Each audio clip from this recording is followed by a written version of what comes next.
ते समोर आल्याचं त्यांनी सांगितलं होतं. जो काही बेस नाही आहे या केसचा, काय वकिलांशी तुमच्या बोलणं झालेलं आहे आणि इथून पुढे तुमची लढाई कशी असणार आहे? आरोपी हा आरोपी असतो. जो गुन्हेगार आहे तो कधी कबूल करणार आहे का मी गुन्हा केला आहे म्हणून? आमची मुलगी गेली. मुलगी गेल्यानंतर आम्हाला न्यायदेवतेवरती विश्वास आहे.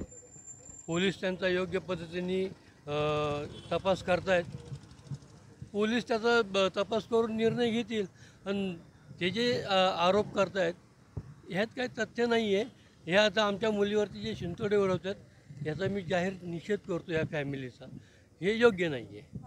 मुलगी गेली त्याचं दुःख मोठं आहे आमच्यावरती, आणि स्वतःला वाचवायसाठी आमच्या मुलीवरती आरोप करतात, हे योग्य नाही. असं देखील बोललं जातं की आम्ही हुंडा मागितला होता, फॉर्च्युनर मागितले होते, त्यांनी त्यांच्या खुशीने दिली होती. काय याच्यावर नाही, मी पहिल्या बाईटमध्ये पण सांगितलं आहे.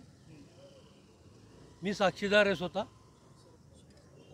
त्यांनी 51 तोळे सोनं गाडी ही मागून घेतली, मागूनच घेतली.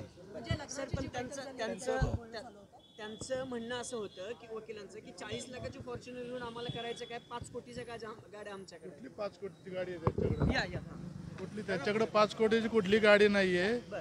जी एक मर्सिडीज आहे त्याच्यावर एक कर्ज आहे, लोन आहे. ती गाडी ओढून नेली होती असं ऐकलं होतं आम्ही.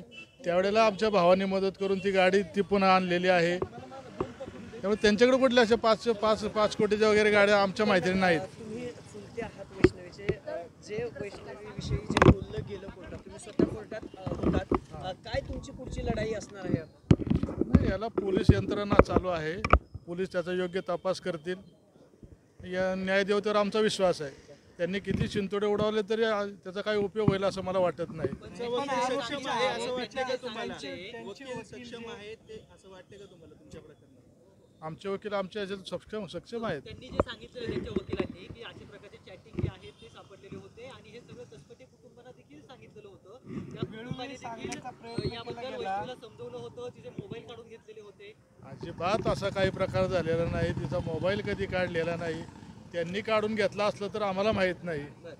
हां, आम्ही कशाला काढून घेऊ? आम्ही आमच्या मुलीला मोबाईल दिलेला आहे ना, सर्व देतो. आम्ही मोबाईल कशाकरता काढून घेऊ? नाही, पण आता सगळ्यात महत्त्वाचं असं आहे की या सगळ्या प्रकरणात तुम्ही बाळाला आणायला गेलेले होते तेव्हा निलेश चव्हाणनी बंदूक दाखवली नाही, त्यांनी बाळ सांभाळलं, त्यावेळेस तुम्ही कुठे गेला असा युक्तिवाद झाला असं त्यांचं म्हणणं आहे.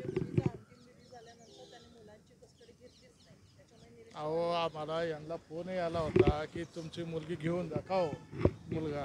आम्ही आणून द्या म्हटलं होतं. तेच बोलतील आता. वैष्णवीचा मृत्यू हा 16 तारखेला झाला.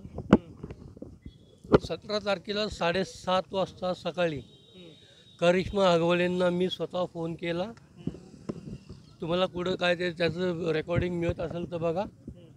त्यावेळेस तिला मी फोन करून स्वतः सांगितलं, लहान मूल आहे, त्याला तुम्ही वाकडला वैष्णवीच्या आईवडिलांकडं सुपूर्द करा म्हणून. ती म्हणली, मामा ठीक आहे मी सुपूर्द करते, पण तिथं आम्हाला काय कोण काय करेल का? म्हणलं, तुम्ही जर काही केलंच नसेल तर तुम्हाला घाबरायची काय गरज आहे? त्याला बाळाला तिथं वैष्णवीच्या आईवडिलांकडं करिश्माशी माझं बोलणं झालं, फोनवर बोलणं झालं.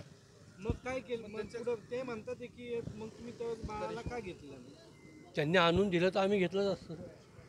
बाळ त्यांच्याकडे होतं. मग त्यांच्याकडे बंदूक, निलेश त्यांचं म्हणणं आहे निलेश चव्हाणनी बंदूक. बघा, निलेश चव्हाणचा विषय वेगळा आहे, मी विषय वेगळा बोलतोय. तुम्ही नाही, डायव्हर्ट करू नका. नाही, त्यातच प्रकरणात ते म्हणले की निलेश चव्हाणकडे बाळ होतं, तेव्हा कसपटे बाळ आणायला गेले तेव्हा त्यांनी बंदूक वगैरे काय लावली नाही, ते बाळाचं संगोपन केलं असं त्यांच्या वकिलांचं म्हणणं आहे. असं काही झालंय का?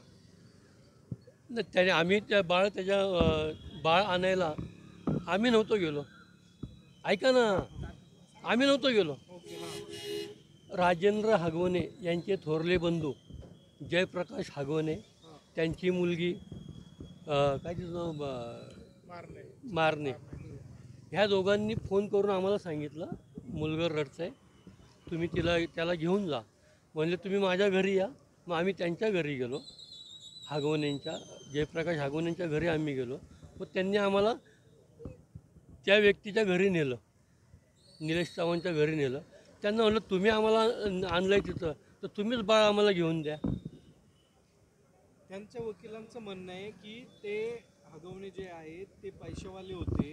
त्यांनी कसपटींनी म्हणजे वैष्णवीनी तिचं हक्क सोडपत्र लग्न झाल्यानंतर यांना करून दिलेलं आहे. बिल्डरला काही जागा देण्याच्या संदर्भात दिलेलं आहे. त्याच वेळेस त्यांनी पैसे मागितले असते मग, असं त्यांचं म्हणणं आहे. एक लक्षात घ्या, हे लव्ह मॅरेज आहे. लव्ह मॅरेज आहे हे ना, यांनी लव्ह मॅरेज एकतर्फी केलं का? मुलीवर जर तुमचा संशय नव्हता मग त्या मुलीची 2 स्थळं का मोडली तुम्ही? मग तुमचं लव्ह मॅरेज होतं, मग तुम्ही त्यांच्या पैशावर बघूनच लव्ह मॅरेज केलं ना.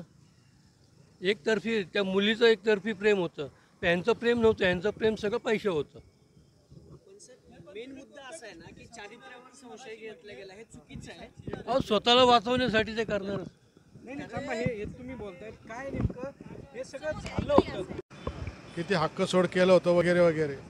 तर मी हे सांगेल की त्यांनी ज्या अनाठाई मागण्या केल्या होत्या याकरता आम्हाला एक बिल्डर गाठून त्याच्याकडून ॲडव्हान्स पैसे उचलावे लागले. बिफोर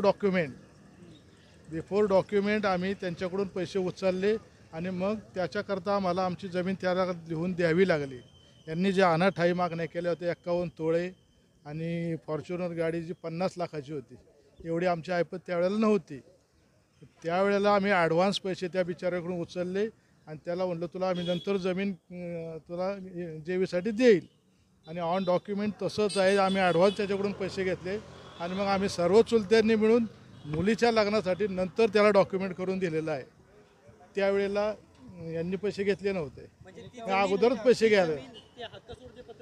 हक्कसोड नाही केलेलं, नाही जमिनीचं जेही केलं पण त्याला आमच्याकडे पैसे नव्हते. ज्यांनी एवढ्या मागण्या केल्या होत्या ना त्या पुरवण्याकरता पैसे नव्हते. आणि त्यावेळेला मग आम्ही इमिजिएटमध्ये एक बिल्डर पाहिला जो की हा माणूस होता की बिगर ॲग्रीमेंट करता त्यांनी आम्हाला पैसे दिले आणि त्या पैशावरून मग आम्हाला ॲग्रीमेंट केलं. लग्नात नंतर मग आम्हाला त्याला जमीन द्यावी लागली. मग त्यावेळेला ॲग्रीमेंट झाल्यानंतर ते हक्क सोडपत्र वैष्णवीने हक्क सोड नाही केलं, त्याला त्यांची सर्वांची कन्सेंट लागते. वडिलोपार्जित जमीन आहे म्हणून तिने ती कन्सेंटलं आणि ती त्यावेळेला तिकडे नव्हती, आमच्याकडेच होती. त्यांनी कुठे आणून नाही घातले, आमच्याच घरी होते. आम्ही चरित्र हनन करतात होते की ही चाट सापडले, तिचे मोबाईल जप्त केले. ते पोलीस दाखवतील ना असतील तर. ज्यावेळेस तिने आत्महत्या केली त्यावेळेस 4-5 लोक घरामध्ये नव्हते असं त्यांचं म्हणणं आहे. आणि नवरा बायकोला 2-3 काना खाली लावलं म्हणजे हॅरेसमेंट होत नाही असं 2-3 काना खाली मारल्याच्या नंतर एवढ्या 30 खुना निघतात का हो? असं त्यांच्या वकिलाचं आणि समजा चॅट सापडला असं ते म्हणतात. त्याला आता पोलीस रिपोर्टनुसार त्याला 6 दिवस त्याला नदीला मारहाणीच्या खुना सापडल्यात. 6 दिवस तुम्हाला चॅट सापडत होते का? मग तुम्ही काय करत होते? 2023 पासून तिला कधीच मारहाण झाली नाही. त्या दिवशी अहो याच्या अगोदर मारलेल्या याच्यात आमची त्यांच्यानंतर यांच्या घरी बैठकही झाली होती. कुठलाही घरंदार माणूस कुठला पोलीस चौकीत जाणार नाही. आम्ही सर्व म्हणून त्यांना जाब विचारण्यासाठी घरी गेलो. त्यांना त्याची तंबी देऊन आलो होतो की पुन्हा आमची मारहाण झाली तर हे काही योग्य नाही. आणि त्यावेळेला सर्वांनी मारलं होतं, आम्ही सर्वांना त्याला हे केलं होतं. चरित्र हनन का करतात? आता मला वाटतं त्यांना काही दुसरी बाजू दिसत नाही म्हणून चारित्र्य हनन करतात. तुमचं जर लव्ह मॅरेज आहे तर तुमचं लगेच तुम्ही डाऊट घ्यायचं काय कारण आहे? चारित्र्याचा संशय घ्यायचं काय कारण आहे? तुमचं लव्ह मॅरेज आहे ना, तुम्हाला एकमेकांवरती विश्वास नाही का? म्हणजे जर विश्वास नव्हता तर तुम्ही कशाला लग्न केलं? याचा अर्थ तुम्ही पैसे पाहूनच लग्न केलं असंच म्हणावं लागेल ना. मग या सगळ्या गोष्टी आज ज्या काही घडल्या कोर्टामध्ये, मग यामुळे तुम्हाला काय वाटतं की वेगळं वळण कुठेतरी हे सगळ्याला वेगळं वळण द्यायचा त्यांचा प्रयत्न चालू आहे. असा काही विषय 100% नाही. आमच्या मुलीवर विश्वास आहे. हां त्यांनी हो हो धन्यवाद. दादा नाव सांगा. मोहन कसपटे. आदर्श